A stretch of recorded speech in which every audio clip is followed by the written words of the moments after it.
атын айтамын. Рахмани-рахим. Құрметті Нұр Қазақстан қажылары, қасиетті Мекке қаласына қош келдіңіздер.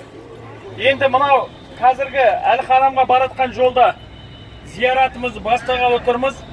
Мынау тұрған артымыздағы қабірстан, бұл Жәннәтул Мұғалла қабірстан деп аталады.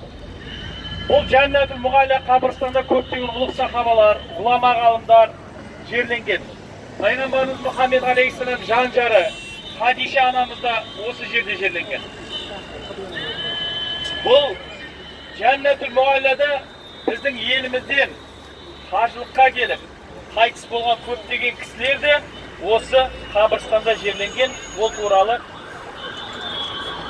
деректі документтерде де осының барлығы айтылады. Бұл Жәннәтул Мұғалла деген қабірстан. Сондықтан да қазір осы қабірстанды зиярат етіп бара жатырмыз. Қабірстаннан пайғамбарымыз Мұхаммед алейхиссалам өткенде мына дұғаны оқыған. Сол дұғаны оқып, содан кейін ары қарай келесі мешітке экскурсиямызды жалғастырамыз. Бисмиллахир-рахманир-рахим. Ассаламу алейкум, я ахла дияр минал муъминина вал муслимин. Ва инна иншааллаху бикум лахиқун.